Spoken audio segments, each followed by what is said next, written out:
Yes, yes, yes. What's going on, family? What is going on, guys? Welcome, welcome, welcome.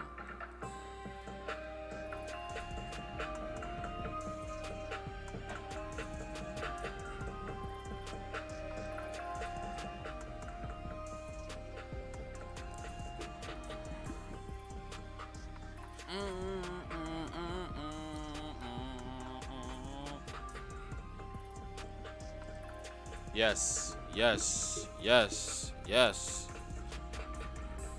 What is going on, guys? Welcome, welcome, welcome to today's session.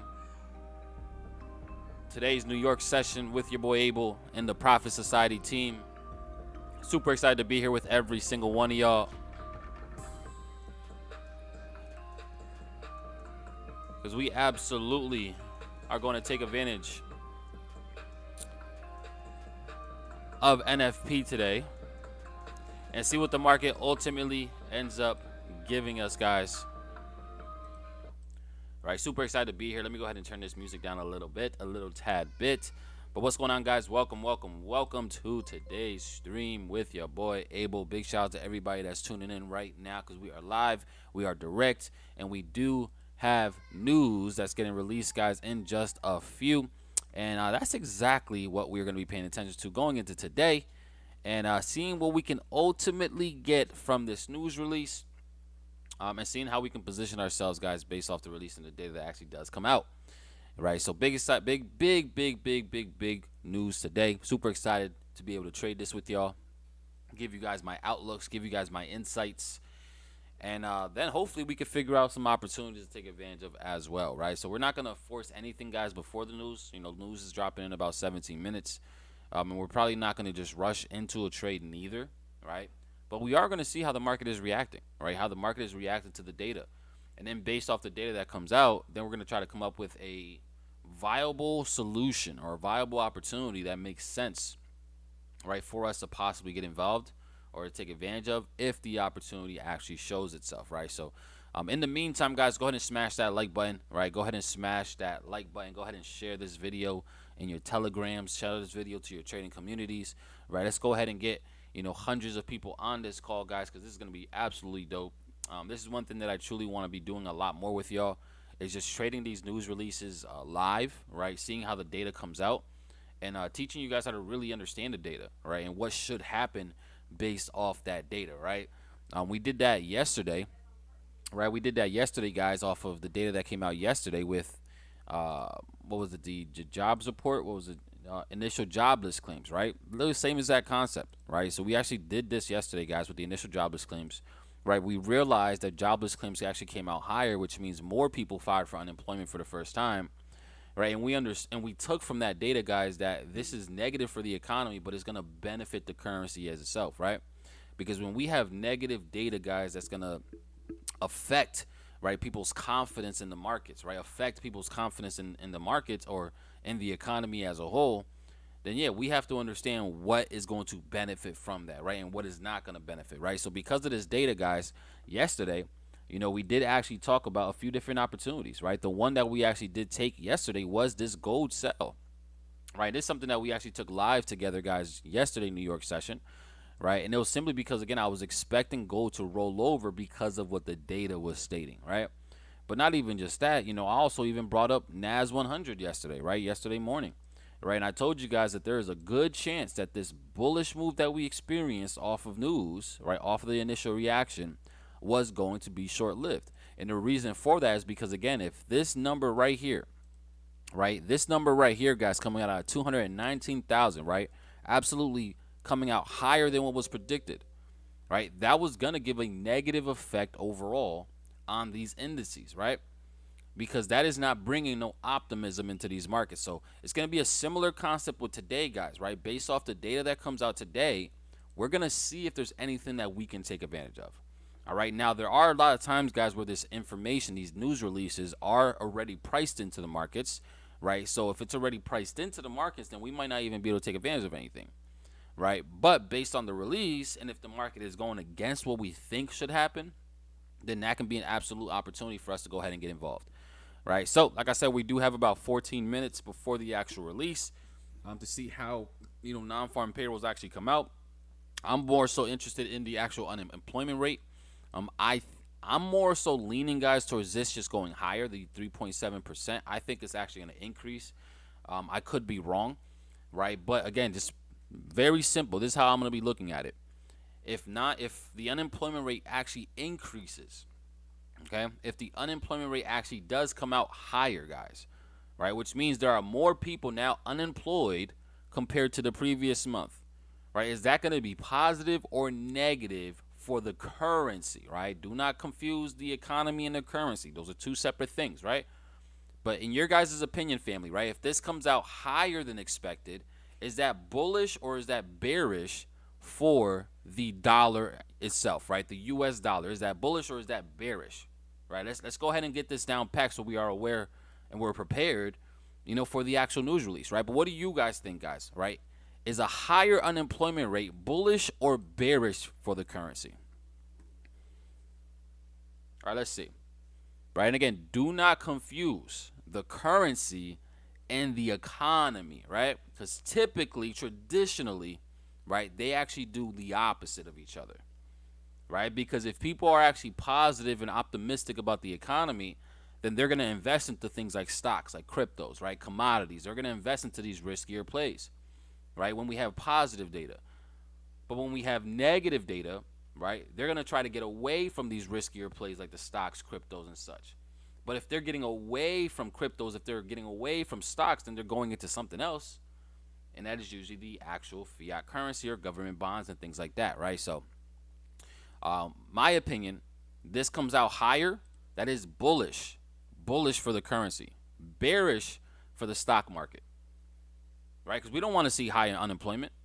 The Federal Reserve, guys, has two main objectives here, right? The Federal Reserve's two main things is to price stability, right? To maintain price stability, which we have not, which is why inflation is going through the roof, and which is why that's like their main thing that they're focused on right now is trying to get prices back to a stable area or a stable opportunity, right? But they're also dealing with, unemployment, right? Those are the two main things, guys, right? The Federal Reserve has to have stable prices across the board, but they also have to maintain low unemployment, right? So if we see unemployment actually continue to tick higher, then that's not going to be good, right? That's not going to be looked at as something that's positive for the economy, right?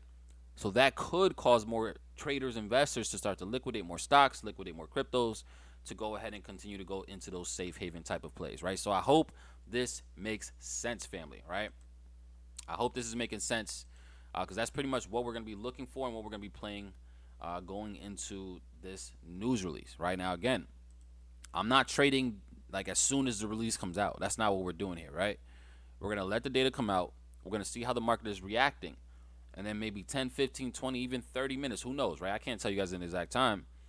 But depending on how the market is reacting to the data, we might be able to take some positions, right? So we're going to be patient with this. We're going to see what the market gives us. And we'll go ahead and just react in the way that I feel like is best. And I think is going to give us a high probability opportunity, right? If I don't think we have any high probability setups, then we're just going to be watching the markets, right? But overall, though, guys, I am excited, right, to see what this news release actually does come out. Because, again, it could just give us a little bit more insight as to what can really happen moving forward, right? So we do have about 10 minutes left, though, guys, for the actual release, right? So we're going to be definitely keeping our eyes on that, seeing what happens overall. All right, let's see. I had to write that down. Good look. And of course, if markets have priced in a move, do you think that the institutions are using the release and retail sentiment get rid of their orders against them? It's very possible, right? And that's just, honestly, that's usually what does happen, right? Especially if the news release is already priced in, right? Smart money had already put their positions in, right? They already been in these positions, right? So any type of move that could happen during the release, it could be, just to go ahead and take profit, right? It could be an opportunity for them to go ahead and start to close a bunch of positions. And yeah, if they're closing positions, then it's probably going to hurt a lot of people that are on the wrong side of it, right? But overall, like I said, we're going to be watching this and seeing what ultimately does happen. We have about 10 minutes left, and yeah, we'll go from there, right? But we do have the man, the myth, the legend, my guy, Mr. Skaggs, in the building as well, right? So, bro, Skaggs, good morning, my brother. How are you feeling this morning, bro?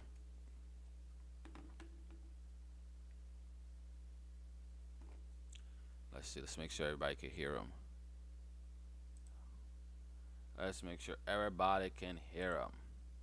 Hold on. Can you hear me, bro? There we go. Yeah, we can. All right. But good morning, family. Hopefully y'all can hear me too. Um, I'm on here a little late. I do apologize, but we are about 10 minutes out from the release here. Yeah, man, I'm excited to see if there's any hints, tips, or tricks here that NFP has for us to maybe guide us through next week. Because my trading week is pretty much wrapped up personally. I'm just here as a little bit of a spectator.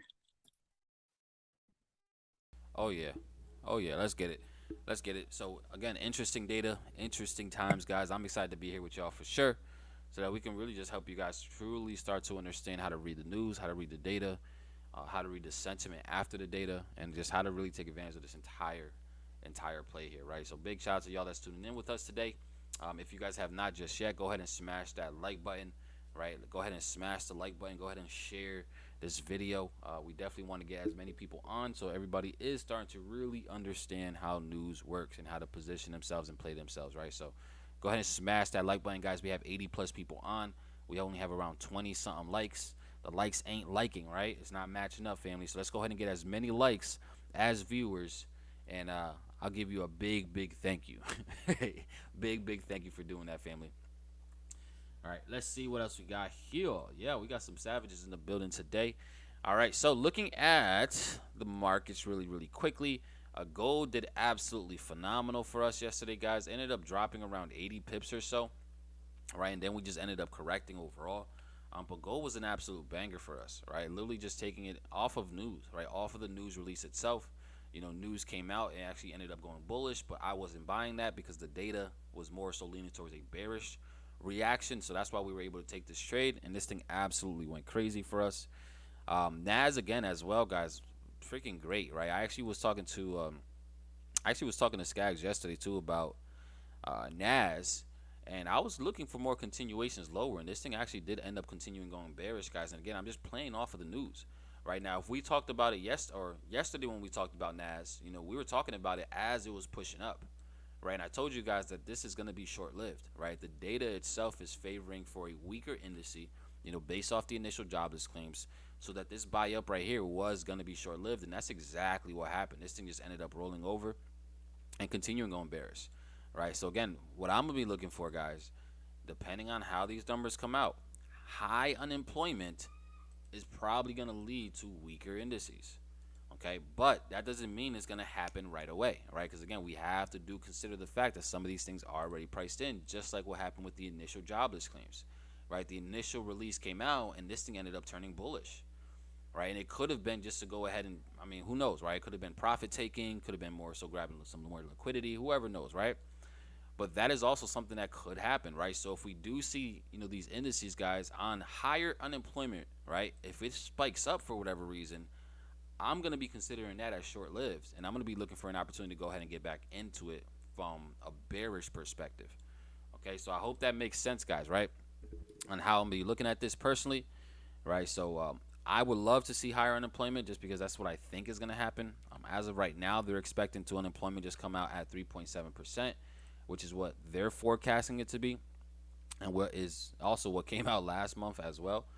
But I wouldn't be surprised if we did actually come out, a little bit higher, right? Especially with the initial jobless claims coming out yesterday, right? That they actually came out higher, right? I mean, it kind of just makes sense, right? So we'll see what happens though, and we'll be able to just react in a way that makes the most sense, right? But how are you feeling to this, Skaggs? How are you feeling, bro? You feeling good about this release? What are your thoughts on this, bro? Let the people know because everybody's interested to hear your side of the argument over here. To be honest, I'm kind of hoping we get a bullish dollar. Um, I would like to see again, I would like to see initial reaction go bullish. I still do believe again that the dollar will probably spend most of October fading off. So going into NFP, I would like to see a stronger dollar just to give me more opportunity next week, and possibly even today. I would really rather not trade today. But I would like to see things like Euro USD spike down a little bit. There's still some liquidity to be grabbed. So yeah, I'm hoping whatever we get here, whatever the news is, whatever the reaction may be, and it's actually stronger for the US dollar. Because again, I want to continue to fade off most of October here. So the best price that I can get is going to be lower on most pairs. So yeah, I would like to see that. I'm on EU. Hold on, let me see if I can share my screen real quick. Um, you're gonna have to make me co-host in the Zoom here, and I'll show you guys just some things I'm looking at on EU.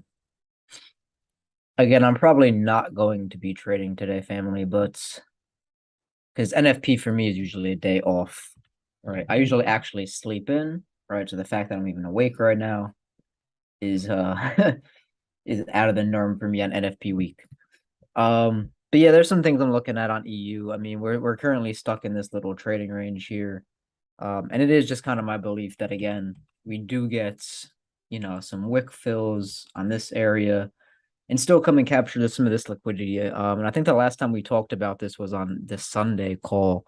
As we were kind of like moving up and playing inside of here, we kept talking about how, this kind of reaccumulation usually comes back and gets wiped. So what I would really like to see out of today, um, again, just from like a technical level and me being greedy with wanting to get the best buys that I can, again, would be for like this wick to fill out and us to come play below this liquidity. And I think, these lower areas next week will be ideal for buying somewhere inside of this like liquidity pocket here. Now, if we don't get a day that's that drastic, I mean, we already had a pretty good week in terms of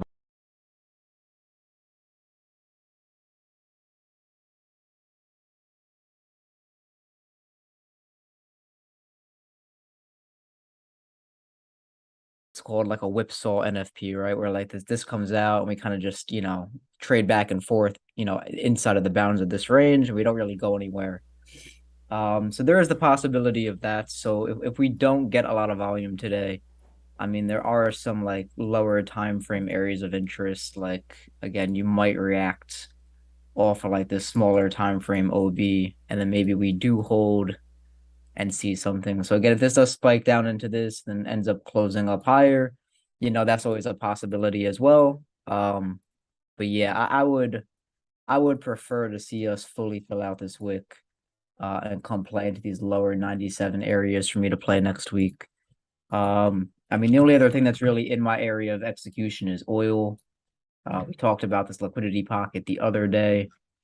I have not executed up in this area. I told you guys I do want to see a reaction. I do want to see a change of character, a break of structure before I take anything up here. So it's good, that we didn't trigger the trade when it, apparently triggered the last night over here. But we're still playing up in the zone. Um, a lot of this move was also predicated off the fact that OPEC was going to cut by those, million barrels per day. They actually ended up doing 2 million, which is a little bit more bullish than I was originally expecting. So this oil trade might just be a dud, to be quite honest with you. But again, if we do get a break of structure here, I will be taking a retest probably next week as well. And then Nasdaq, probably the only other thing to pay attention to. Um, which if it does spike up, is probably going to come play up, above this stuff yesterday. Play with the same highs, possibly even a little bit higher. But yeah, we got about 50 seconds here till the release. Um, do you want to watch on my screen or do we want to watch on yours, Abel? Might be a little easier on yours. I mean, it don't matter. It don't matter to me. Okay. What do you guys want to watch? Yeah, you can leave it on yours. I'm pretty sure they're more focused on US 30 though, or gold. Or gold? Yeah, What those are is those gold are usually the doing? favorites in the season gold. Let's see. Yeah, see, gold still has all these wicks to fill out too, so I wouldn't be surprised to see that today. Yeah, see, gold still has all these wicks to fill out. Interesting. Let's see. This is an area that we talked about, me and you. Mhm.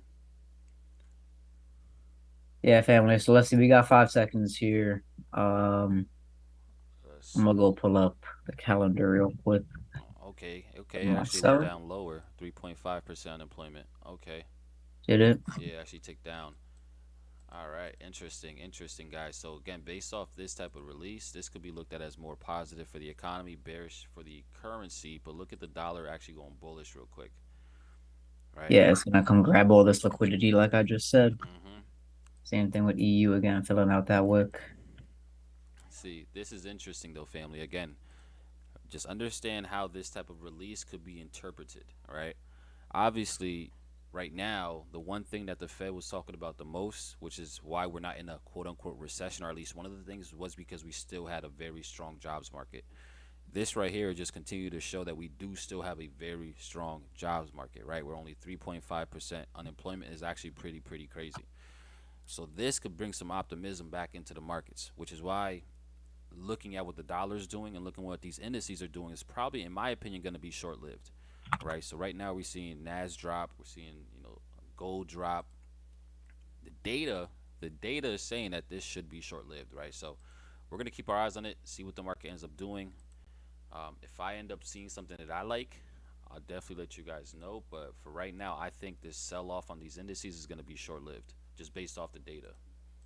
Right now, obviously, if it was already priced in, right, that they were actually, I don't think this something like this would have been priced in, but it is possible, right? But if it was, then who knows how the market's going to react, right? But I think all this stuff, Nah, these just look like liquidity grabs, bro. yeah, I think they're going to be short lived for sure. The data saying like data. Again, I'm just utilizing the data here, guys. This is bullish for the indices, bullish for gold, bullish for euro, right? Bearish for the dollar. So that's why I would not be surprised if these are just simply liquidity grabs and we start to see, these things rebound. So we'll keep our eyes on it though. Let's see. Yeah, a lot of this. I don't know why my calendar hasn't even updated with the news yet. I mean, gold couldn't even stretch below these lows. Non-farm came out higher too at 263K. Forecasted with 250. Even with CAD's employment change came out higher as well. 21.1K. Forecast is with 20. Let me see how USD CAD. So USD CAD just had a very strong bullish reaction. But Did it tap 138? That's what I was waiting for. nah, not that bullish yet. and Okay. that and that's what I'm I was saying. looking for it to come up to 130. That's what I'm saying. Like, I mean, I think this is all gonna be short lived, in my yeah, this is opinion. all probably going to be short-lived. It's not going to pull back as deep as I want it, I don't think. Let's see. Yeah, I mean, listen, if you must trade today, which again I probably won't do, I would wait for again some sort of live Oviedo for him. But I wouldn't be surprised if all this stuff turns around by the end of the hour.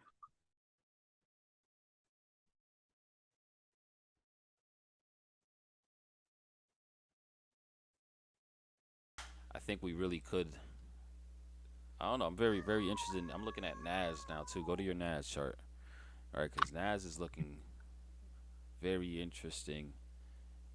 Yeah, see, like I'm saying, all of these just pushed below their previous structure. Well, I mean, a lot of them. USD CAD fell a little short, gold fell a little short. Yeah, Yeah, these are all going to be short-lived. So I would probably stay bearish the dollar.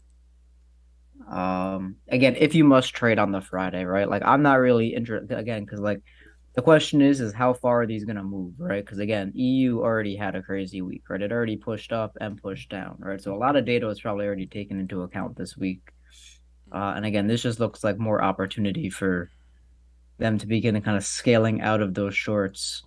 But the question is like, does it actually get enough steam to get back above this range, or is it gonna just play around into the close?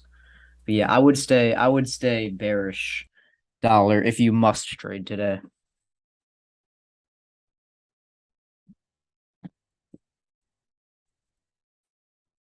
very interesting. Very interesting. What I want to look for, guys, personally, right? I'm gonna go ahead and you could leave your thing up, Skaggs. I'm just gonna slide it over. All right, but what I'm gonna be looking for personally, with these indices, I don't know. I just like the indices right now. So right now, if you guys could look at my screen, we could see that we are pretty much just testing. We right at previous levels of structure, right? And this could obviously bring us an opportunity to go ahead and rebound. So, if right, if on these, if we see this entire move gets completely erased, which is what I'm betting on, right? I think that this move is going to be completely erased, All right, just looking at the reaction down at this demand zone is just crazy, right? So if this move does completely get erased, guys, right, and we end up breaking the highs over here of this news candle, then a rebound back down, right, could obviously give us a nice opportunity to go ahead and continue higher. All right, so that's what I'm gonna be looking for. I'm not trying to get involved anywhere inside of this wick right here.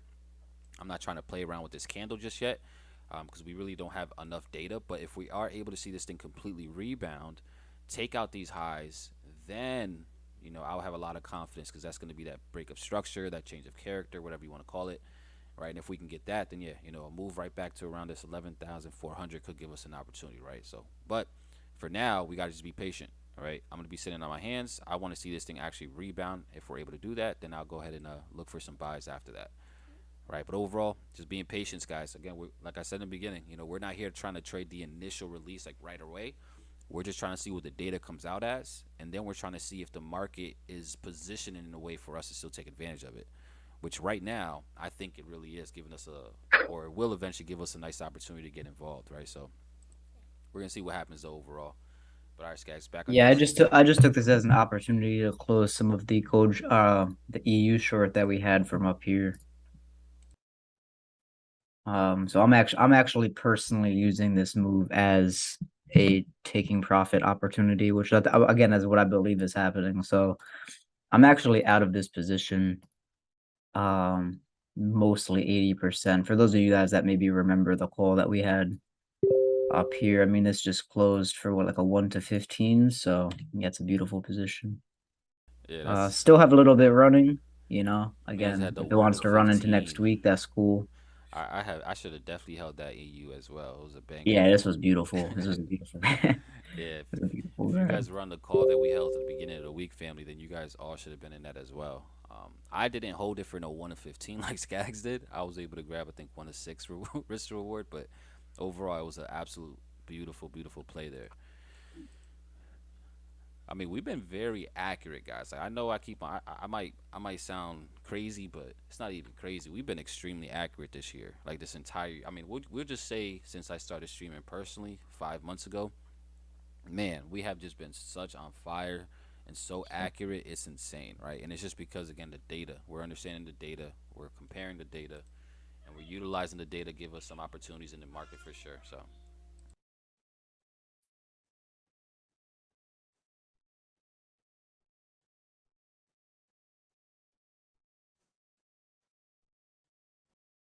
Yeah, it looks like this is still wanting to come grab some liquidity. So again, hopefully we clear these lows. If we can clear these lows, I can start looking for buys. As you see the same setup across the board. I mean, gold kind of lagging behind. Well, we're just waiting for these lows to clear, and then again next week is when I'll probably begin to start scaling into some buys. It's even GU again has these like equal lows. Get the liquidity pocket down here. I mean, the only smart order block to try and play would be this one. So yeah, I do like these, just not quite yet. Not quite yet. Let's my see what else we got. Somebody said I did the same with gold. Yeah, what's the price on gold? 16 or 1705? I'm confused by your statement then. Oh, 1716 to 1704. Okay, never mind. I read that wrong. Thought that it said 1716 to 1714. yeah, gold was phenomenal too. We talked about gold as well Yeah, gold's yesterday. holding up pretty well, to be honest, today. So I That mean, might be an indication that some of these other currencies are. family in the chat, right? For those of you guys that have been rocking with us, what are your guys' thoughts and opinions? Right, I'm actually genuinely interested to see what you guys think about this release. What do you guys think the market is gonna do? And this is mainly just for again those that have been on long enough, right? That have been watching us for a while now that actually understand sentiment, understand data. But I'm genuinely interested to see what you guys think the market could actually do and what your guys' opinions on the news release itself were. Right, let us know in the chats because that just shows that you guys are paying attention as well, right? So let's see. Somebody asked you a question, Skaggs. They said, "How do you scale into order skeezy money, Skaggs?" That's your new name, by the way. Skeezy Money Skag. I like it. Um, so I mean, it depends on the setup really. Like EU, for example, was not a scale in scenario. This was a one position and done situation, which to be honest with you, many of my positions are one and done. I usually am not scaling into a position. I'm usually scaling out of a position. Mm, that's a So bar, family. Don't let that go over yeah, your I mean head. there are absolutely cases when I am scaling into a position. Typically, if I'm scaling into a position, it's because I'm playing a trading range, right? It means that I've identified a market cycle, right? I'm looking at an accumulation or a distribution, and typically, again, for those of you that are in tune with Wyckoff logic, typically I'm only scaling in if I think it's like a type two. And for those of you that don't know what a type two is, just to kind of give you like a quick basic overview, right? It's like when you have a trading range, a type two is a trading range that doesn't do a liquidity grab, right? Rather than the typical trading range that will do something like this. So when I suspect a type two, that's when I might begin to scale in. If I believe we've already accomplished this point, then I'll usually begin to scale in as it moves down. Stop Um, right there. but I'm usually looking for a setup like this where once I get my liquidity grabs, I can just What we'll grab my often next do is entry if I'm and then it just, is very one and done. Again, kind of like EU was. So I'm typically not scaling in because I really, really, really hate type twos. Um, but that would be the only time that I would be looking to scale into a position. Um, yeah, and unless you're really in tune with the way that I trade and you know what absorption is and you know all those fancy terms, then it would be hard for me to like really give you a proper like kind of example of that.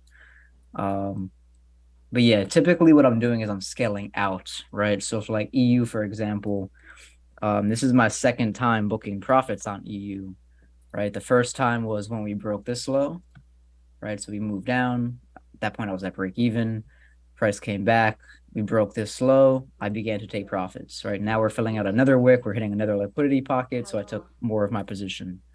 So it really just comes down to that, right? Which is as we break levels and we head into areas that I'm interested in buying, that's when I begin to scale out. So the way that I normally scale out a position is very easy based on math. I take 30%, I take 50%, 20% runs, right? And that equals 100%, right? Take 30%, take 50%, 20% runs. So what happens is I just took the 50% of my trade, right? So that means I'm 80% out and I have 20% left open. And that 20% usually runs until I enter a buy, right? Once I start actually buying up EU, I leave that 20% kind of as a hedge, right? So like right now, right, I am in EU from up here, right? Like basically what is almost parity, right? So now I'm going to leave this 20% open until I begin to start looking for my buys, because if I'm wrong on my buys, that's fine because I still have the 20% open from the sells, which is kind of acting as like a little bit of a hedge against the money. So say I'm up like $1,000 on that 20% and I'm only risking $300 on a new position. If that new position stops out, that's great. I could still take two, three more attempts before I use up that 20%. And then if the losses, if I do take two, three losses, then the 20% just negates them all. And that's the end of the day, right? I just, gave back 20% of my trade. And then if it begins to work, right, as we begin to again shift in structure and move up, right, if price begins to move up, and then as it comes back down, I close out that 20%, I'm break even on my new positions and I let that rock. So that's how I use my positions. Again, this is a lot easier when you have a funded account. For those of you guys that are trading on small personal accounts, it's kind of hard to scale out like this. So if you don't really have the equity and you're trading like 0.01s, 0.02s, even 0.05s, you're probably like, well, I can't even do this kind of math. And you're probably right. So this is again just a little bit of like the way that I take my profits for people that are on funded accounts. Far too often do I see people that like grab nice entries like this, and again, like what Abel did, right? He exited, he got a 1 to 6, but now he has no skin in the game, right? He's got no skin in the game, and if he wants to buy, he's going to be at risk. Where I still have 20% in the game, and if I do want to buy, and I'm wrong, I still have this position, protecting me and covering the losses. So that's Hmm. just a little bit of money management sauce that you guys could use. Um, far too often people, again, the first time you exit your trade, if that's the only time you exit, you might want to revisit your money management rules. Yeah, it's just a little bit of sauce about how I do some things. Hmm. Let's see what we have in the chat here. Okay, there's actually a lot that happened in the chat here. That's a bar family. Abel's commentary here. What does I that think guy? we can see aggressive rates hikes in November, in my opinion. Yeah, so I mean, I fully expect the Fed to come back in November. Um, swinging their hammer around for sure. Yeah. Because I again, a mean, lot of people are expecting the let's Fed to potentially pivot. let's really talk about that real quick, those guys, because that is a very interesting thing, right? Because my guy Eric in the chat, he's been very big into really trying to understand it, and he also brings up a lot of very important points here, right? But I think, and this just might be me personally, but I think with this type of release, right, with unemployment actually ticking down lower, I think this is pretty much guaranteeing them to do that 75 basis point. I don't think they're going to be that aggressive, because if it just doesn't make sense right now, right? Unemployment is still very low. Now, if they do become super aggressive and raise it a full 100 basis points, then that's going to be, in my opinion, crazy, right? Because if unemployment came out higher, right, and it's starting to show that it's starting to tick up, then I feel like they would have got a lot more aggressive to try to combat inflation much faster.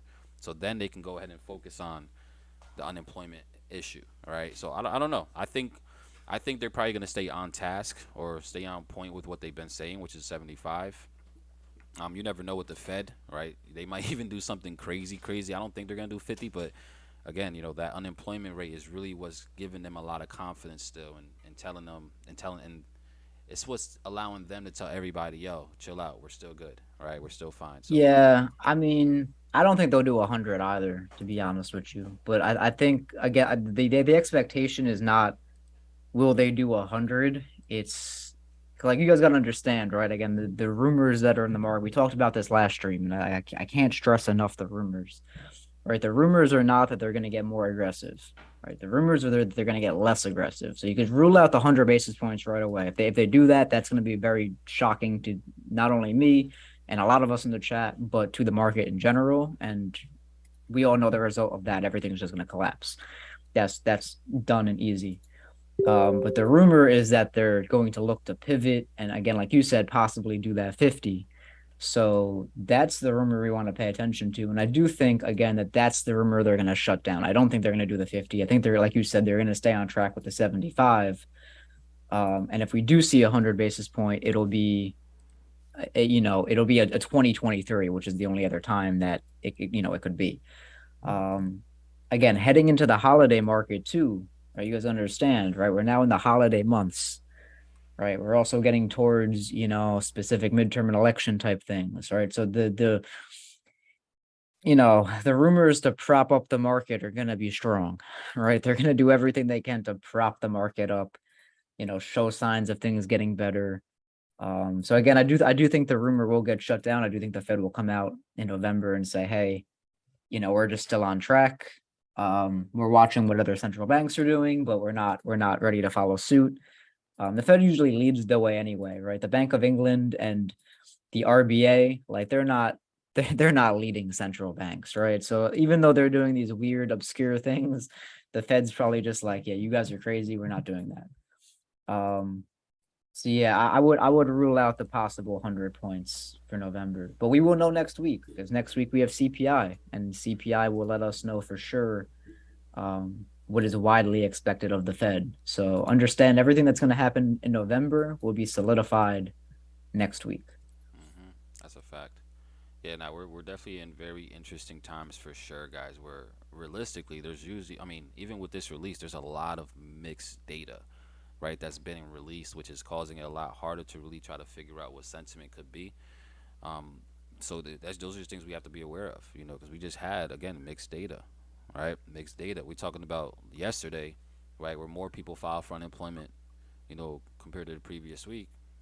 But now we're talking about unemployment as a whole has actually went down right now. Obviously, it's hard to compare those type of news releases because initial jobless claims is something that happens on a weekly perspective, a weekly basis, where NFP and unemployment is only once a month, right? But again, we are seeing just conflicting data, right, which definitely makes it a little bit harder to actually try to really read sentiment and long-term objectives overall. So something to just keep in mind, guys, right? No lie, I really like the oil shorts. I'm starting to look at Nas too. Yeah, I really like the oil shorts. I mean, That's she already rejected off this. Again, I'm probably gonna wait till next week. I mean, I know I'm gonna regret this later. I know I'm gonna come back later and she's gonna be like clearing these lows. And I'm gonna say, well, I should have just took it, but I'm I'm gonna stick to my rules of not trading NFP day. Um, yeah, EU's coming for this liquidity. yeah, it's Yeah, all good. everything's setting up for next week. Yeah, gold finally collapsed. Beautiful. Beautiful, beautiful, beautiful. Yeah, everything's setting up beautiful for next week. Like I said, I'm not really trading today. I'm just scaling out of my positions. I And I'm wouldn't gonna even be enjoy my weekend for I wouldn't sure. even be surprised if again by the end of today that we completely erased a lot of these moves. Right? That's just my opinion. Uh yeah, maybe. You would need I mean, That's just my opinion, right? I think by the end of today, these moves that we're seeing right now could get erased. I could be obviously wrong, but uh, that's a lot of volatility you're asking for. mhm. Yep. So that's a lot of volatility that you're asking for. Mhm. Listen, I'm crazy. Sometimes you Oh, got I to be think Kyle's on. a deegan. I learned that from you. You know what I'm saying? That's a fact. Here, Kyle. You there, bro? Let's see, we got to make a Yo, move. yo, what's going on? I actually kind of agree with Abel. I feel like the moves right now definitely might get erased by the end of the day. I mean, it is a lot of volume. I definitely see that, but I don't know. It just I think it ends up closing up higher. At least Nas, gold, indices overall. And I could be wrong. I don't know. I'm trying to be a hawk right now. I'm trying to find an Because we opportunity to still get in. have the 9:30 stock exchange open, so maybe that can be the catalyst to Yeah, it's um true. That It is a good still is point. early New York. That is a I do good be point. forgetting that. We do have a lot of time left in the day. and that's what usually happens for NFP. Like, I mean, I'm not gonna say every single time, but a lot of the times it'll open up at 8:30 in the news release. And then when 9:30 opens, it'll swing back the other direction. That's a fact. I mean, that is true. I like that point. Right. Yeah, EU just grabbed that liquidity, by the way. That's what I'm Instant saying. reaction off Like of it. me personally, I'm looking at USD CAD sell entries, even though the news just spiked USD CAD up. Here, share Um, your chart. I'll stop my share. You can share. oh, okay, got you. And family in the chat, man. I hope you guys are really peeping what we're doing here, right? Again, we're coming together, and this is why I like this core that we have here, right? Because we're able to come out here and just really just bounce off ideas and thoughts, and these are the conversations that we be having in private with each other, right? Like literally, we always be having these conversations, just seeing what's what, and that's what ultimately helped us all really get better. And that's why I like this now because we're able to come on here and do the same exact thing we normally do in private, but we're able to do in public for you guys, so you guys can see exactly how we be thinking and how we approach these things and how we're gonna set ourselves up. And like this is value right here, right? Not just initially jumping into a trade with no commentary, just looking for signals, right? That's not value, right? This is value. Us conversating, figuring out the next best thing and going off of that, right? So I hope you guys are appreciating this type of sauce right here. Yeah, so it's about 9 o'clock, so we've got 30 minutes until the stock exchange open. So obviously dollar we had a bullish spike. Let me kind of just erase a lot of this mess. Kind of had a bullish spike right here. If we're looking at the higher time frame, I mean, obviously this candle right here looks a lot more appealing, but I do feel like since news gave us an initial spike to the upside, maybe we can react off of a candle like this. Barely right there at that candle. I think on this feed, it actually tapped this candle. The Dow Jones US dollar feed, we actually did tap that candle just ever so slightly. barely.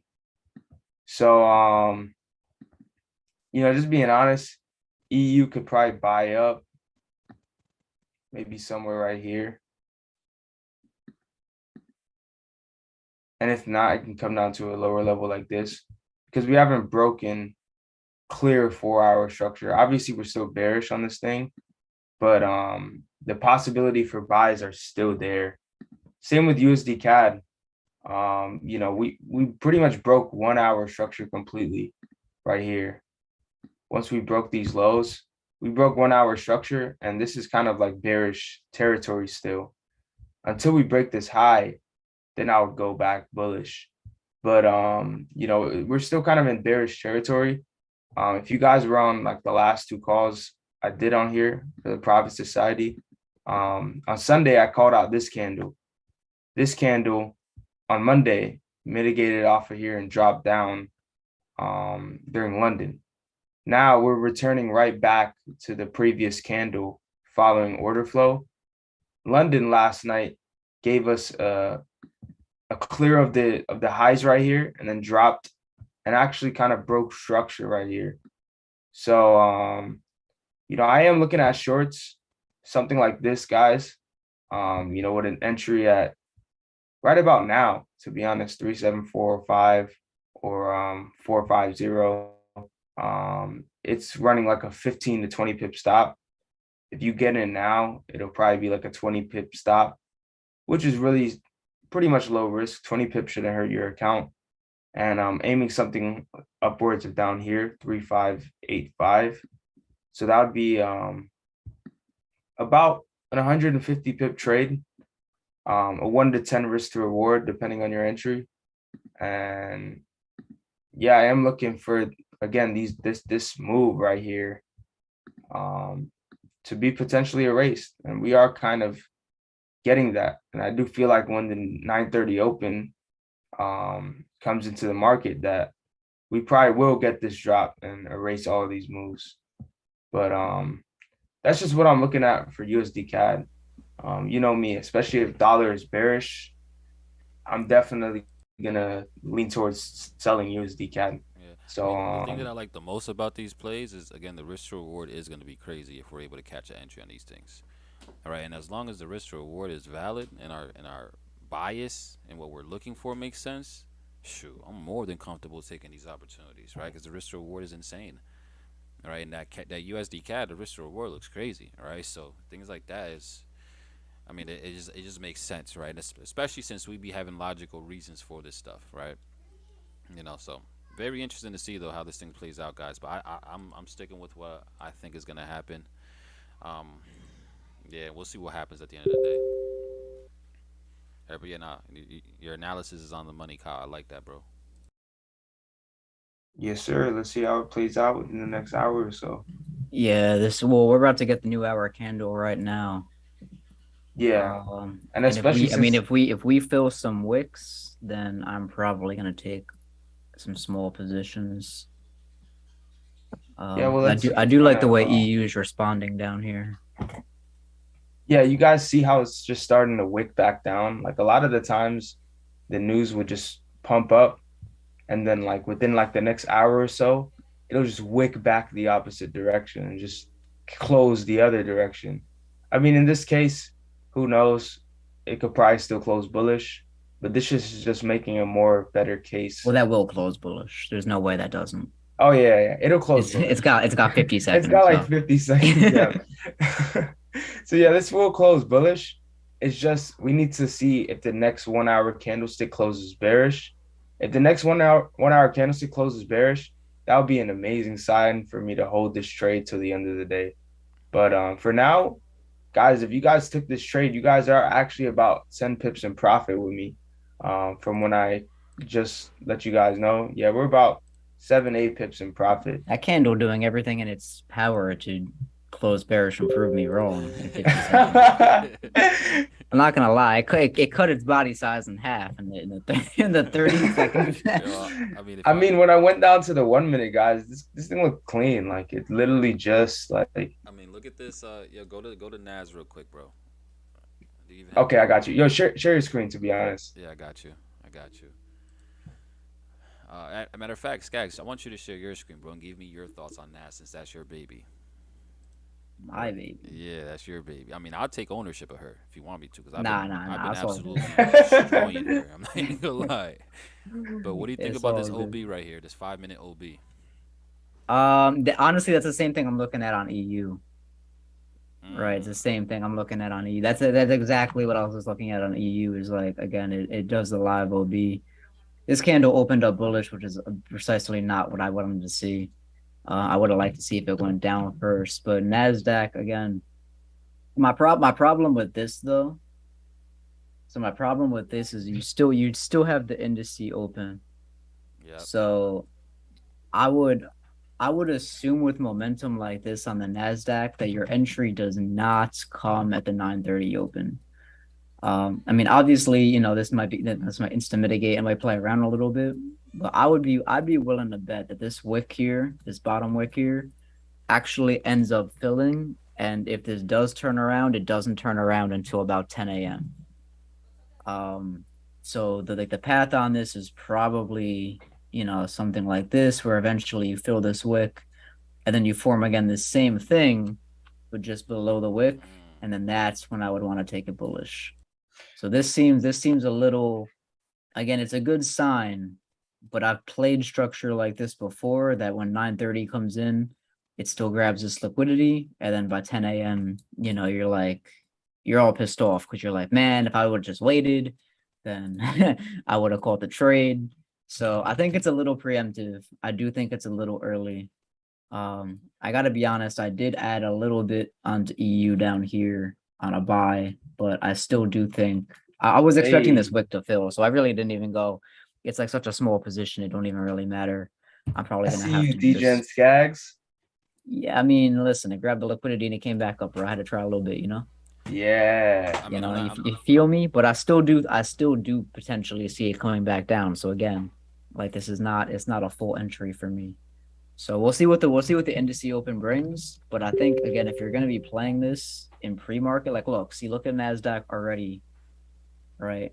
Immediately kind of like this OB at this point, like this is do or die. If this breaks 3 more points, this OB is done. So I'm saying these early OBs you got to be careful of, especially with these wicks. Just not a fan of it. So yeah, stay on your toes. Again, I think this fills out. Yeah, I think that fills out. It even has potential to kind of still come and play below this structure here. So like I see what you're seeing, bro, but I just don't think it's time. yeah. Time of day is very important with the Nasdaq. You have to take the time of day into account. That's a fact. I like that. And you're playing in between NFP and the open. A lot of the action you're seeing right now is not really, in my opinion, like worthwhile action. Think it's still NFP driven. I would say it's dumb money driven. Dumb money driven. There we go. Yeah, I would say it's dumb money driven. Just because, like, again, the smarter money is not playing at this time of day. They're They're waiting. yeah. This is all people chasing this momentum. People hoping for reversals. Right. This is all dumb money that's playing in this current like 20-30 minute window. So for me, I'm not really looking to entertain any price action that's happening in there. Again, EU, I want to see the same thing. I want to see this wick fill out. And then if we get a lower time frame OB after the wick fill, then I'm all in there. Kind of like the same idea that happened here, right? Like we started buying up EU here because you got the wick fill, then you get a really efficient price range, and then you can get a nice move, right? You know how many people were probably looking at, again, taking the same kind of stupid little setup in like this area, right? This is like the same kind of nonsense here. I see what you're saying. You're probably gonna fill this out, and then next week you'll play, and then you'll get that push. Interesting. So, yeah, that's just my belief, though. Interesting. Let me see what we got in the chats. This Fire Family shout out with your likes. We appreciate you, bro. Can we look at gold? I could revisit the gold in a second. Is the mirrors a little blurry? You might need to just change your quality on your side because I'm looking at the stream, and it don't look blurry to me. But understand my screen is a recording you're looking at a recording of a recording, so it might be a little bit of a loss there. Let's see. NFP nerve wracking, but I'll live for the risk. Listen, I'll tell you right now, if that's how you feel, like if you really like, if your nerves are like on edge when you're looking at the markets, understand you really should not be executing when you feel like that. Be aware of your emotion. I mean, like you're already aware of your emotions, right? You know that your nerves are on edge, and you should not be executing when you're in that kind of state of mind. So, maybe take a step back, breathe, go do some push-ups, go do something to calm yourself down for a second. Push-ups. Yeah, anything, man. Any physical activity is the best way to get control of your emotions, family. I'm not gonna lie to you. Anything that you do that's a physical activity, if you're feeling fear or greed, a physical activity is the best way to negate it. Right? So whatever that may be, breathing, push-ups. I mean, push-ups is the easiest thing to do without like leaving your house. I mean, like you could do jumping jacks, that's like another great thing, like a run, a walk, but usually again, getting your blood flowing is how you can regulate your emotions. So whenever I'm feeling fearful or greedy, that's usually what I do, right? I mean, I do 500 a day regardless, so I need to get mine in no matter what. Okay. Abe, you guys should do a giveaway once this channel hits 1K subs. That's a pretty good idea. I mean, after we launch, guys, we're gonna be doing little giveaways on all our videos, so stay tuned, for little quick $50 to $100 giveaways, some funded account giveaways. All this is dumb money. Let's see. I like Push-ups. that, man. Give me a funded account. That's why Kyle be hitting that gym hard. Yeah, no cap. That's why Kyle do be hitting that gym hard. Oh yeah, no, that's all right. Let's talk about that. So, like, if you guys have a good trading day or a bad trading day, whatever it is, like, you shouldn't carry on the emotion from the previous trading day into the next one. Like, let's say you hit a banger, like you shouldn't be like, oh yeah, I'm on top of the world for the next day. Like, you got to stay in the middle ground somehow. Or like if you take a loss, you're like, man, screw this. I'm gonna go full margin tomorrow. Like, you shouldn't be like that. You should always stay in the middle ground. So, if you trade, and especially if this is something that you're looking to do full time, or you are maybe doing it full time, after 11 o'clock, 12 o'clock, and the trading session is over, you got to distract yourself with something else. Like, you got to do something that just distracts you, that just gets you off of your phone. Because if you find yourself on your phone checking the chart, seeing what's going on, like even after you're not even trades and you're just staring at it for the rest of the day, it's probably because you're maybe just bored, right? Like that's was the same thing for me. I was just kind of bored. So if you find yourself bored, go do something, an activity that'll just get your mind off of trading for a while. Like maybe go hang out with some friends, go play a sport, or even go to the gym like me. It helps. Or get crazy on Call of Duty like me. Yeah, or play some Call of Duty. I just got the PS5, so I'll be playing some more Call of Duty. So, yeah, just get your mind, just do something that's not trading for like a couple hours, and you're gonna forget about everything. And the next day is just like a refresh. That's a fact. I like that. GC, I'm not specifically sure who exactly you're talking about when you say what's this guy's name that's talking, because we all were kind of just just talking. You said how could we get info to his group? Bro, we're all a part of the same group. So you could just go to profitsociety.co. It should be hopefully in the description. If not, I'll drop a link. Am I an admin on here? Well, for the guy in the chat that was asking that, Skaggs is talking right now. Just finished talking. Abel started up the stream, and I'm Kyle. So yeah, there you go. That's perfect. But yeah, if you go to profitsociety.co, you could join our wait list. We officially launch in just a few weeks. We are beta testing the platform right now. So shout out to the 75 people that are in the platform that are helping us test it. We will be back to live trading in the platform next week, as well as here with you guys on YouTube. You're referring to me? Okay, awesome. I mean, again, bro, same rules apply. Profitsociety.co if you want to be a part of the community. If you want to very specifically learn how I trade, I do have my course. You can go to skag.academy. Although I'm currently migrating it over to the new site. So the best thing to do is just contact me on Instagram. at by Skag, and we could discuss things further from there. Because again, we are migrating over to the Profit Society website. Hmm. Um, That's a but fact. yeah, we are all part of the same group. Let's see what else we have in the chat here. Do you feel like the Central Bank of Japan will buy back their currency again? It's pretty interesting to see what they did. They haven't done that in 20 years. Yeah, so you're talking about the fact they were buying back their currency and selling US bonds. Yeah, so I mean, I don't know how long again, a lot of you may be newer here, but I've been talking about the shift coming in the Bank of Japan for a while.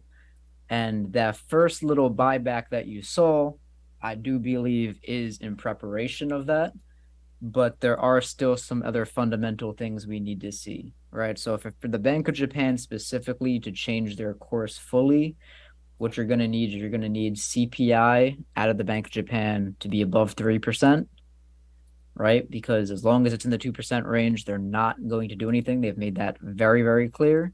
Their CPI has been ticking up, but is not out of that 3% range yet. So use that as your ultimate guide until the Bank of Japan, until Japan's CPI is above 3%. Don't expect any long term sentiment shifts in there. And then even when it does uptick above 3%, they won't immediately just say, okay, cool, time to do it. It's still going to be a little bit of a painful, we're thinking about it, this and that. So you're still a few months away from that, in my opinion. Hmm. And Yeah, to I be agree. honest with you, the Bank of Japan's shift will come on the backside of the Fed slowing down. All right. So when you see the Fed start to slow down, that's when you can expect the Bank of Japan to also begin to switch to the other side. Hmm. Um, so yes, that's my opinion on that. No, I agree with your opinion for sure. For sure. I mean, we've been talking about the Bank of Japan guys and their policies and how it's completely like the opposite of everybody else for a while now. So big shout out to all y'all that's been rocking, because you guys are definitely far more educated on a lot of these central banks and their actions and how it's going to correlate to the markets than everybody else, right? So big fact. Let's see what else we got here. Will we ever get a meetup, a Profit Society? 100%, guys. So we actually have a lot of things. Like I'm talking about, we have a lot of ideas, a lot of plans for the Profit Society. It's just obviously all going to be implemented and start to be announced, after we fully officially launch. Right, but yeah, next year we're planning on a bunch of different events, right? A bunch of different meetups, right? For anybody that's going to be inside of the platform, we want you guys to understand that we're doing this for y'all, right? So we're going to make ourselves as accessible as possible, by doing these retreats. I mean, we're talking about 5-day boot camps, guys, that we're going to be able to implement. We're doing like we have a lot of different plans for y'all, man. Trust me, it's going to be game changing what we're doing for sure. I Yeah, see, look at these turnarounds. and that's great because I'm not going to lie, I took a Deegan buy on Yeah, Naz. guys, USD CAD is about 30 pips in profit. So once this 1 hour candlestick closes, then I'm gonna be going break even. So give it about 45 minutes or so, and I'll let you guys know when to go break even. But again, we are like 30 pips in profit. So Yeah, congrats, guys. Anybody who got in. I that am was a good in. call, Kyle. Good call. Let's run it. Yeah, I'm not gonna lie. I took a Deegan buy on two on Naz. I'm not even gonna lie. Yeah, you see, you Hey. see, you see how again, this is why I always talk about the location of order blocks being very important. Yeah. Because this happened right after the main liquidity grab that we were talking about. Again, I wish I had went a little heavier, but again, it's Friday. I'm not really looking to do too much here. For those of you that are looking at NAS, I mean, again, you see what's happening with the currencies. So if NAS does open up at 9:30, and again, it does push to the downside, It's a good you opportunity. can do what I call is like calling the bluff, right? When NASDAQ is doing something at the open that the broader market is not fully supporting. So again, if this does open up at 9:30 and the 9:30 candle is to the downside, um, there is some potential to play that there. But I'm gonna probably leave Nasdaq alone. I just have this EU hedge that I'm in. And again, I'll wait. I'll wait to continue my trading week next week because again, I'm not in a rush. There's no reason for me to rush. It's Friday. This is usually my day off, so no Hmm. reason to go crazy. No reason. I like Do you that. think the Fed is already starting that slowdown? And no, absolutely not. Hey, yo, Absolutely not. family, drop a dollar sign in the chat if you're in profit on USD CAD. I see a lot of you guys in there. So Yeah, let us know. Let us know who took Kyle's trade. And if you didn't take Kyle's trade, if you didn't take USD CAD, if you took something else, let us know what you're in as well. Facts. Drop the pair that you guys You are know, in. it don't gotta be off, something that we called. Maybe you just in something by yourself. And and, That's and, and, cool I, and I too. can't stress enough too, family, right? If you are in the trade, that's cool. But make sure you understand why. Because every single thing that we've spoke about on here, we've explained exactly why we were looking for that move to occur, right? So that's the big thing, right? Being in the trade is one thing, but understanding why, that's what we're after here, right? To give you guys a lot more clarity as to why these moves are happening, why the things is gonna happen. So that's what I want to make sure you guys understand for sure. This boy said I want to Facts. heckle I mean, if Skaggs anything, before. I could kind of like break down, um, like really why, I kind of broke it down already, but like this is a confirmation that I really like to see. Basically it's called the fractility of the market, how the markets are fractal. So at the end of the day, we look for the same things on the same time on bigger time frames to appear on the lower time frames. So just being honest, guys, this kind of continuation block right here. When I saw this, I like to generally look for this pattern.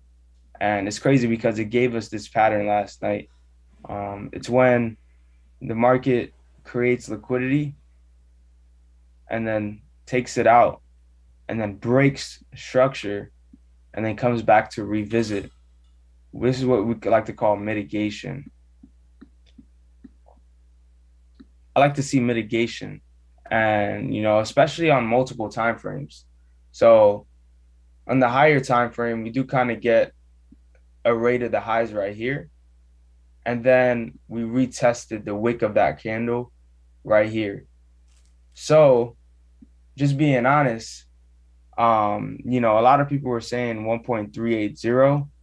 That would have still been valid. Like if you would have waited for this candle to get hit, I mean, that was definitely a valid analysis. I'm not gonna lie.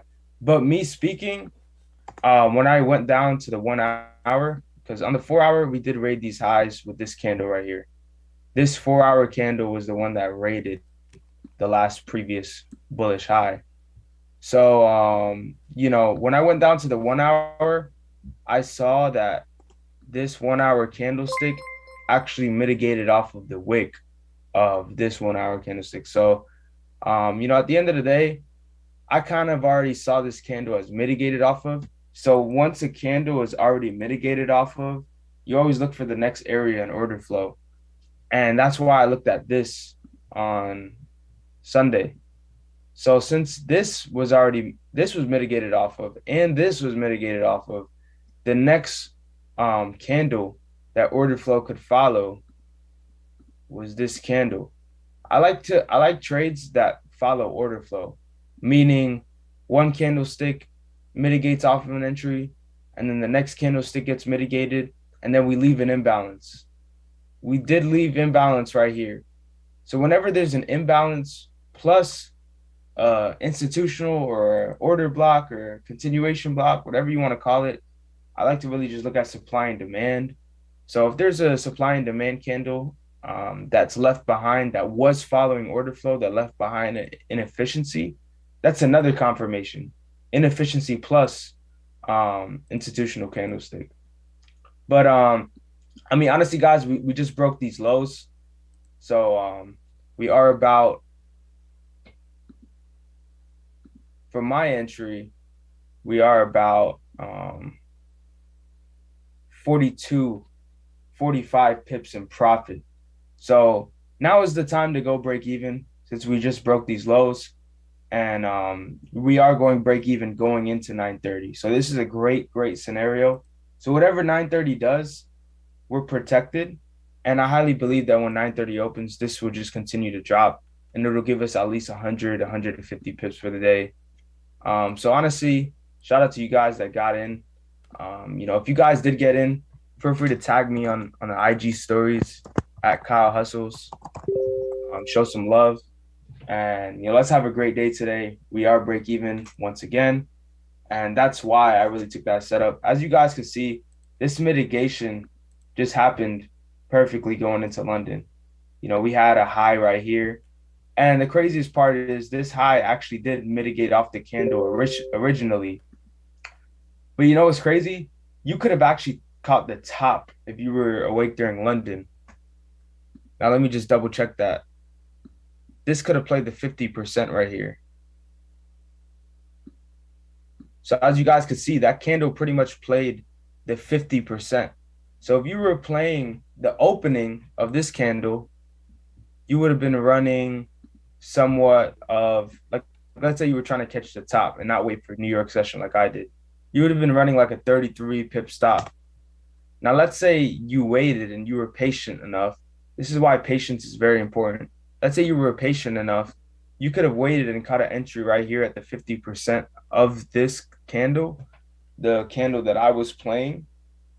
And then you could have caught your first entry somewhat of right here, and you would have had a 22 pip stop. For me, this is what I like to generally do. Once the market reacts off of a candle like that, you can take a 20 pip stop loss. Like, for some people, that's okay. Like, 20 pip stop loss is very small. Everybody has very different trading styles. So, for a lot of people, the 20 pip stop like isn't really a lot. But just being honest, I like to get my stops a little bit smaller so I can have multiple attempts at a trade. So this is what you could do, right?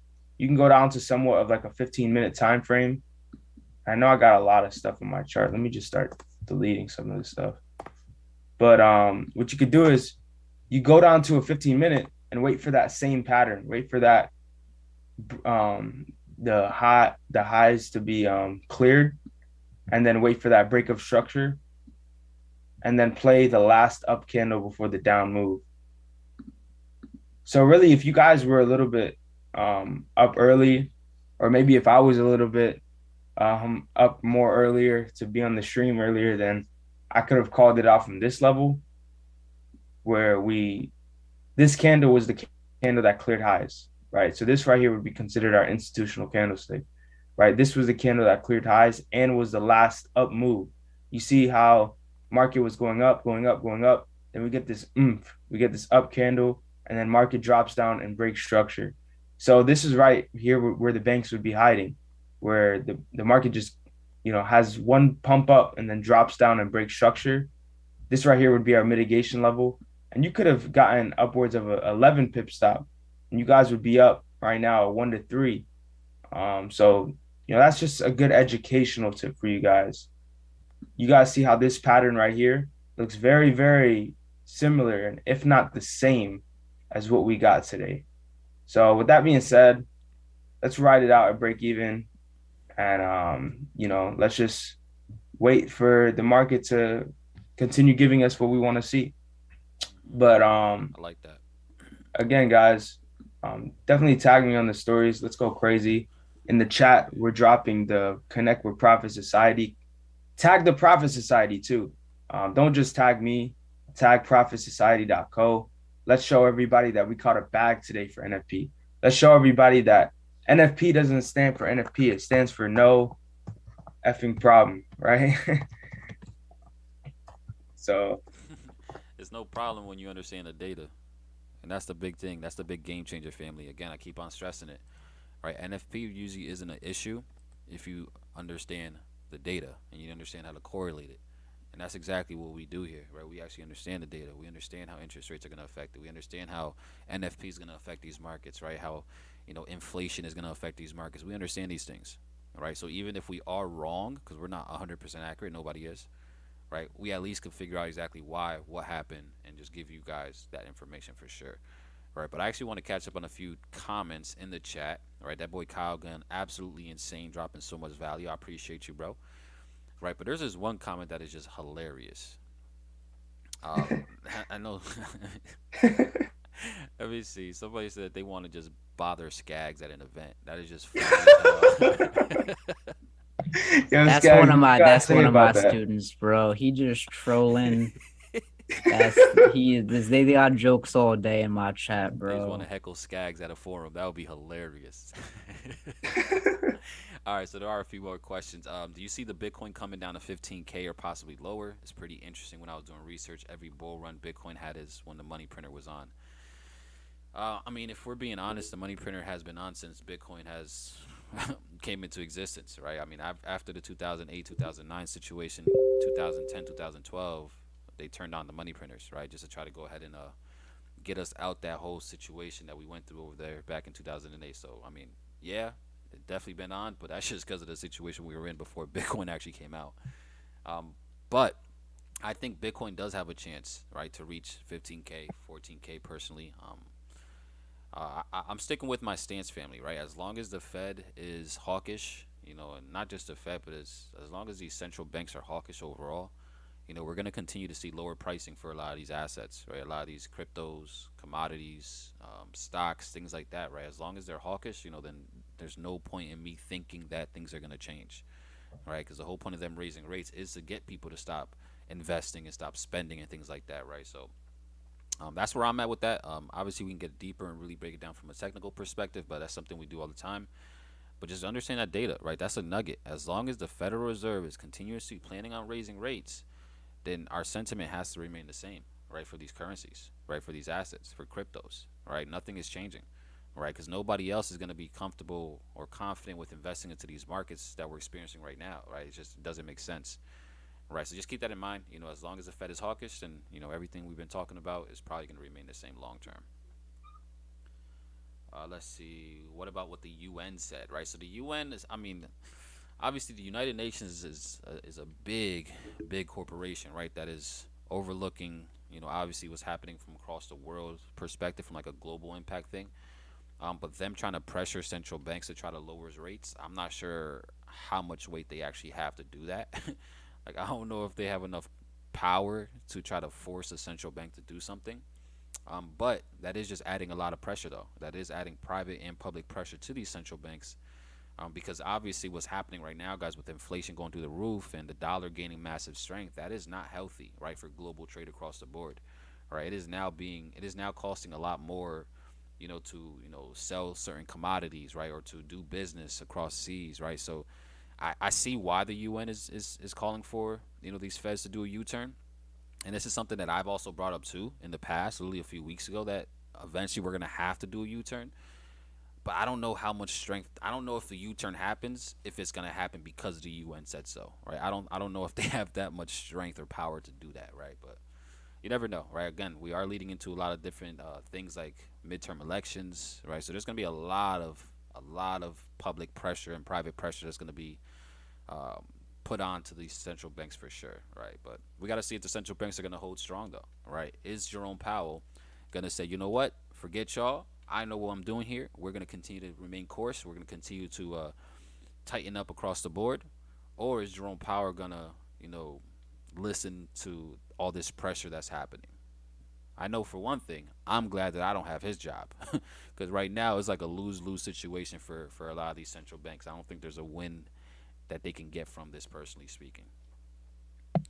Yeah, I would also say the UN. Listen, the UN says a lot of things, right? That doesn't necessarily mean that anybody listens to them. And somebody kind of brought up another good point, like some of the recent comments, right? Like, isn't that UN threat kind of like Trump trying to like, fire Powell himself? And it's like, yeah, it's similar. I mean, if you remember Trump was also, while sitting in the presidential seat, asking the Fed to do certain things, and the Fed was just like, nah, like we're just not gonna listen to you. Now, of course, you could, you know, apply whatever sort of emotions you want to, who was asking and the environment and the climate and all that fun stuff. But at the end of the day, the Fed is very much data driven, right? They're data driven. They will take that request into account, but at the same time, they're not going to sacrifice all the work that they've done very simply because of a request from the UN. That's so true. Now somebody said, like, didn't a central bank already follow the UN scare? Right, you're talking about the RBA. Again, the RBA is not a leading central bank. It's, it like other central banks typically don't follow what the RBA does. So, do I again? I don't believe that the Fed's going to listen to the UN. That's just my personal belief, right? Is it possible? Sure, they might because the UN said something, they might retake a look at the data and see again if they can do something, but understanding, the repercussions of doing that might be greater. So they're like, just like a trader, they're gonna weigh the risk to reward, and I think the Fed's gonna find that the risk of pausing or slowing interest rates would be more detrimental to markets than it would be helpful. So again, we'll have to see. It's our job as traders not to, I mean, again, we need to deal in speculation, right? We obviously need to be aware of the rumors and all that fun stuff. But really, at the end of the day, we're just gonna have to react. The main thing, again, though, guys, is what CPI comes out as next week, because it doesn't matter what the UN says. If CPI upticks again next week, the Fed is not going to take their advice, because it's just going to be too detrimental. If CPI upticks and they lean off rates, that's not going to be great. So you have to look at it from that way. Again, remain data driven. If CPI does take a dip, then okay, yeah, the Fed might actually look and say, okay, well, data is supporting this. The UN's asking for it. Maybe we can take a little bit of a pause. Now, I think the magic number for that to happen is 7.8%, right? If I remember correctly from an article that I read, I believe the number that would have to come out for the Fed to decrease down to 50 basis points is about 7.8% in CPI. And I find it unlikely that we do come down that much. So again, all eyes on CPI, family. That's all you got to do. Again, take in the data, be aware of what the UN asked, be aware of what the Fed's target goals are, be aware of the data that's coming out, and then position yourself accordingly. Right? It's you can speculate all day long, but you only want to speculate so far. So we have all the facts. We know what all the numbers that have to come out and happen, and what we have to see for that to happen. And until we see that CPI number, let's not make any drastic assumptions, right? The Fed is still very much looking to stay on track with their plan. And not only that, if you guys, again, if you remember, and if you're new here, I'll catch you up to speed. But for those of you that were, live with us when we were discussing the FOMC minutes and stuff that happened last time, all right, you want to be aware that the Fed increased, right, how many hikes they want to do between now and 2024. Right, they added more stuff to the calendar, more, a higher projected interest rate target. So it's going to take a lot to persuade them to, again, go back on those new economic projections that they literally just put out. But let's see. I'm gonna hijack the screen real quick. We're gonna go take a look at the Nasdaq, because the Nasdaq did open. I was just looking at Bitcoins and somebody asked, but we're not gonna get into that. Just want to see how the Nasdaq did open here. Yeah, Again, if you guys take a look what exactly what it did at the open. What a surprise! It filled the wick. Who could have predicted that? Just kidding. I predicted that. But see, again, like, this order block obviously didn't hold. Now, again, you have the open volume. Again, you're beginning to erase this. Now the people that were looking at going long on NASDAQ, now you have more confidence. Again, I always give the NASDAQ its, first 5 minutes of glory. So this candle does have about a minute left in it. But at this point, again, if you can get a little bit of a retest down, or if you want to just, buy into this candle, that's entirely up to you. But now it's looking a lot better that we finally filled this wick, getting that same rejection off after the open. And as long as that candle closes pretty nice and remains that way, you guys can probably trade to the buy side on NASDAQ. I wouldn't let this thing run for too much below this low. I mean, I'd probably put my stop like right below here, call it a day. Again, it's a Friday. I'm not personally taking this trade. But now that you have that open, like I discussed, and it's going to open, spike, fill the wick, and then you can potentially look at taking trades. That could be your idea. Again, I'm not personally going to take it, but it looks more sound now than it did before. EU came down and tested its 15-minute live OB. So again, maybe this pushes a little bit more down as well, but ultimately, again, we're gonna go against the dollar here. So I'm Good gonna live OB. remain long. Yeah, 15-minute live OB. So this right here. And again, it might still play around for the next 5-7 minutes since we only Yeah, just 9:30 just opened. So, this yeah, is whatever we're getting right now is probably a fake out before it goes the other direction. yeah. Again, you're gonna want to see how Nas again responds on this wick fill. Um, what I would do now is like if I wasn't in this when I see this wick, again, I know that wick's fill, so again, if this fill is out again, but I would use this as my like if this candle starts going bullish, I'd be in it. I'd be in it with my stops right below the low. But again, I'm personally not going to be taking a trade on this because I'm not looking to hold into Friday. But look, that would be your entry right there. Enter now, stops below the low. And then you guys could have fun. If you do take it and you profit, tag me and let me know. If you take it and you take an L, also tag me and let me know because I like to know either way. I mean, I'm not scared of losses. Manage your risk. I embrace all my losses. I'm not scared of them. Facts. They're just a part of the game. Yo, now that you bring that up, that is one thing again, family. That's one thing that you can get from us, guaranteed, is full transparency. We do not shy away from losses, like at all. Right? In fact, I actually low key like talking about my losses more than I like talking about my wins. Right? Because we like to be as relatable as possible to you guys. We understand that right now, as you guys are learning, you're probably experiencing losses, right? So, if we can show you guys that, yo, we've been trading for 7+ years and we still get it, right? Because it's one of those things that's, I mean, it's out of our control, right? So definitely understand that, we're going to be as transparent as possible throughout this journey. Whether it includes us breaking down the losses, breaking down the wins, it doesn't matter. We're just going to give you guys as much value to make sure that you guys are seeing what it's really like to trade professionally. Because there's a lot of fake stuff on this internet. There's a lot of fake stuff, guys, on YouTube. So be mindful of that. But we're bringing you guys the real on how to really treat this like a profession so that you guys can eventually get to that point for sure. All right, so that's just something I wanted to throw in there. Let's see.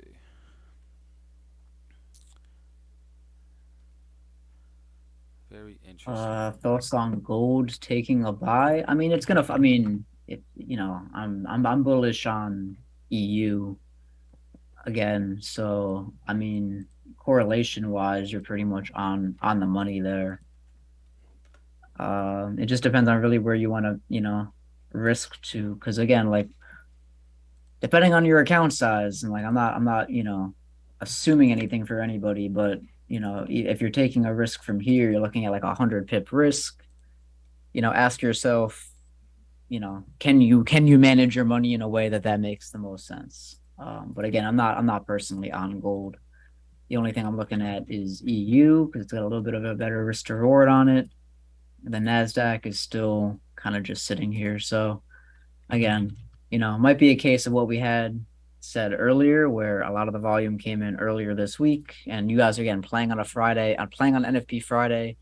Again, this is a day off for me. I'm typically not trading on this day. I don't, you can even ask, my community, like this is a day off. Right? Usually Thursday night, I say good night. I'll see you guys Sunday.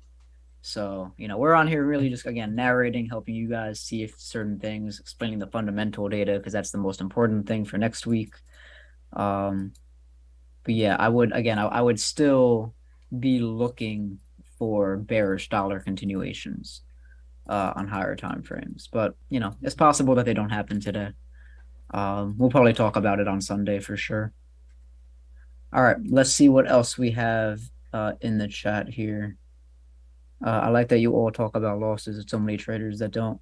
Yeah, I mean, you got to understand too, like talking about a loss can be tough because some people, first off, sometimes you need time to process your loss, right? So sometimes you take a loss and you just have to go through a little period of like, all right, let me brush off the money I lost. Let me, find out maybe why I was wrong and this and that. So usually by the time most traders process their emotions about it, they really don't want to like revisit their, groups or social media to kind of like talk about it again, because they're in an emotional state. I personally have, worked through I know how to work through my emotions quickly. So, for me, that's one of the things I do to work through my loss. Is like I have to talk about it. Like I have to be like, "Whoa, damn! Like why didn't this work? Like let's talk about it," because that's how I work through. That's how I process it. And then once I have the logical reason for why I lost, then now I can be like, "All right, cool. I can get over it. I see why I lost. I see why I was wrong, and we can move on." Let me see. Did we miss anything in the chat? Because I'm pretty much good for the day, family. I don't really got anything else for you guys. I had to tag you all for my W's today. Thanks for explaining the fundamentals. No problem, Warner. Actually, I just seen your tag come through on my phone, bro. We definitely appreciate you. Let's see what else we had today. I definitely had discipline. Tony, we love to hear that, bro. That is growth. That's absolutely growth. Remember, guys, sometimes the best trade is no trade. Right. Facts. Sometimes the best trade is no trade. Like if you're taking a trade, I'll be real with you guys. If every time you sit at a chart, you're able to spot an opportunity that you could take right in the moments, you're probably wrong. Hmm. You know, Right. If every time you sit down to your chart, like I'm talking every time you sit down, you're now analyzing, you're like, oh man, this looks like a great trade. Like more times than not, you're probably forcing it. mhm. So And I mean, something to just work to on. touch on that too, Tony, what did I say yesterday? All right, on the live stream last night, Asian session, and it's something I've been saying for a while. Right now, at the beginning of your guys' journey, it's far more important to be disciplined, focus on being disciplined than it is on actually trying to make money right now. Right? So even if you're following your rules, but yet you took a loss, be happy about that. You followed your rules. 90% of traders are not following the rules. Right? So make sure you understand the difference between a good trade or a bad losing trade and a good losing trade. There's differences, right? A bad losing trade is when you actually come out here and you're just winging it. You're gambling, right? You have no rules, no structure, no trading plan. You're just pretty much opening the charts, finding some basic things that you learned off Google, and now you're just jumping into positions, right? That's a bad trade. That's a bad losing trade. A good losing trade is when you actually followed your plan, when you had your rules, right? And the market just got you. The market is not going to allow us to win every single time, right? The market is going to get theirs as well. They're going to win certain battles. But as long as we're understanding of this and we're, treating respect or we're treating risk with a lot of respect, then we're able to take these good losses and still be able to come back and win the ultimate war, right? So that's very important, guys, right? It's far more important right now to be disciplined, follow your plan, than it is to actually make money, okay? Because once you're disciplined, the money is going to be a byproduct of your discipline and your ability to actually read these markets and treat it the same way, right? So that's just my thought on that. Let's see. Able based on the boot camp, won't the negative news make the dollar stronger, right? So that's pretty much essentially what we're thinking, right? Obviously, that's how I look at the markets. But right now, guys, for this data that actually just came out, right? Because for anybody that just came on, we actually did have unemployment tick a little bit lower, right? Unemployment ticking lower. Is that positive or is that negative for the economy? Right? That is more of a positive thing, right? That shows that we are seeing, low unemployment, with is good. But with low unemployment, that is going to be a negative effect on the dollar traditionally, right? Because now with this unemployment being lower, that could bring optimism back into the markets, which is going to call or which could cause a shift in short-term sentiment, right? So with low unemployment, I'm treating that as something that is negative for the dollar, bullish for the indices, bullish for stocks, right? Because that's how we normally should be looking at that, right? But overall, family, again, if you guys do have any other questions, by all means, keep on definitely send them in the chats. If you guys are not in the Telegram just yet, make sure to be a part of the Telegram. Make sure to follow us on all social media platforms. We are absolutely going to change the game with this platform, with this new venture right here, Profit Society. Our intention is to be the number one community, the biggest trading community in the world.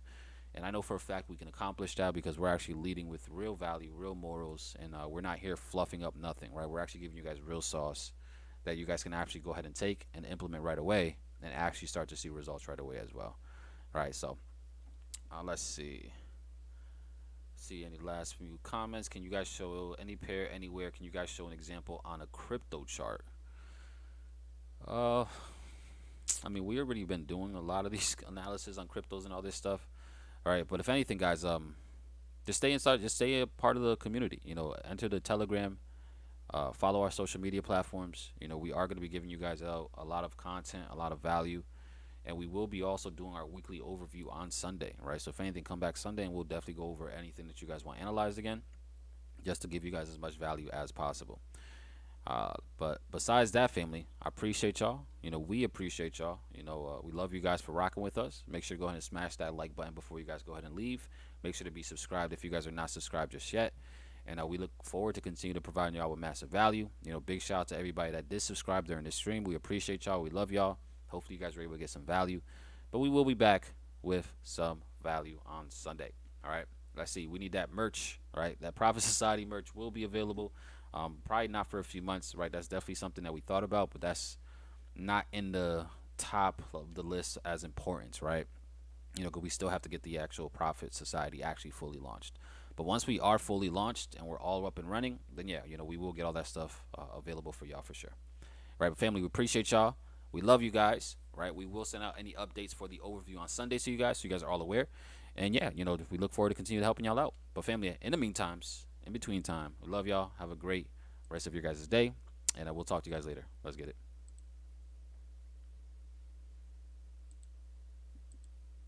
All right, gang.